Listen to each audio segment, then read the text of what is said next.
Bye, Cubby. Bye. My brother. So that was my brother, guys. Don't ask. Anyways, we're reviewing the Dilophasaurus from the '93 classic toy line, or well, the 30th anniversary toy line. So first up, we have articulation. He can move the jaw extremely wide. I don't know why. Reminds me of a NECA figure, like one of those NECA Godzilla figures.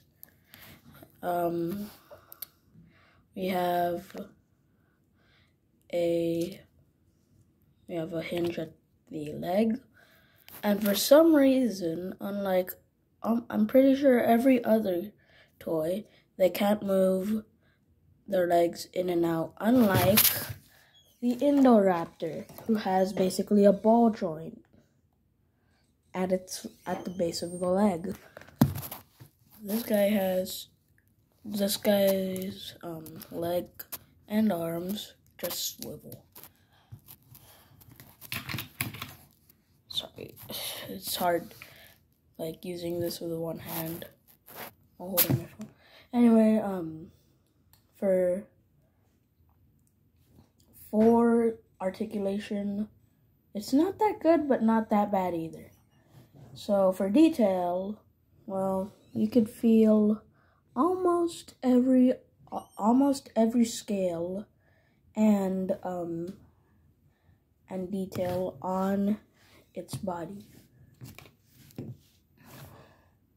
unless you have third-degree burns where your nerves are just not working anymore, and also some parts are just printed on there, like, or something. I don't know.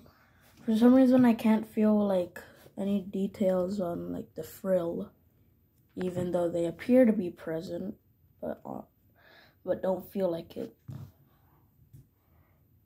Also, the mouth is really smooth, except for the teeth and the lips. Also, for some reason, they decided to make this stylo without the frill, even though in the facts app you can see that it has its frill poking out. I mean, you can see its frill, but it's just blank. It's just this weird green. It's just the pure green. There's no red spots on it, just kind of like the actual like toy where you could take off. I think you could take off on and off the frill. Like I think they meant for it to like have a mechanism to open up the frill and then just just open up the frill and then close it and put it back like into the position it was before. And also there's these weird like horn looking things on the frill. I don't know if that's like film accurate or something. We don't get a lot of screen time. It's probably like 3 minutes. Anyway, for the paint, it's really fitting for what like the Dilophasaurus is in the films and like the games. It's a swamp dwelling like creature, so it makes sense for it to have like green and yellows on it. Shame though that they didn't add like the red spots on the frill, but that's fine. Also, they didn't like, I think they just 3D printed the tail on it with like a green, with some green rubber, because there's almost no paint applied to it. And also, hold on, I gotta turn off this lamp. I can kind of see, I don't know if the camera can pick this up, but the tail is a slightly darker green than the actual body. I don't know if you can see that, but it's a bit darker than what's on the body. And also, one thing that like really broke my immersion was this. There's a gap right there that you pull up. I don't see why you couldn't have put it on like the foot. Like, why aren't you doing that anymore? Either that or just put it on the stomach or something.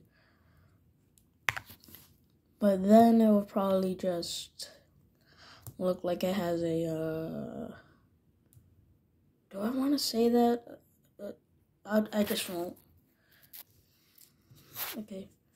Either that or just don't put it on at all. Like, why do you need a fax app? It's almost like you're being like Kinder Eggs when you had like when they had the Jurassic World Fallen Kingdom one. Why, Mattel? You just don't need to put all of this. You don't need to do this. The Jurassic World figures are fine on their own. I mean, sure, like there's gonna be kids buying them. But if a kid buys a Hammond collection, they're gonna be expecting, oh, isn't there gonna be a scan? And when they find out, they're just gonna be a little disappointed. So like, and that's what I thought when I got an Amber collection Raptor. I thought it would have like a scan, and we would have our first like film accurate Delta or Charlie on the fax app. But no, for some reason they just. Alright, at this point I'm just ranting. The figure is good, and yeah, that's it. That's all I have to say. The figure is really good, and I would recommend buying the set. And yes, it comes in a set if you didn't know. It comes in a set where like where there's Ian Malcolm and this crazy ass equipment, like catching equipment. Like when you put it on the Dilo, it has chains on its legs. And also there's like a weird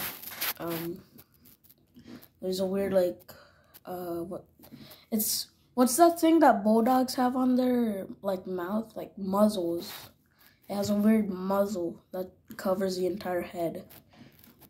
But I lost that piece. Bye guys.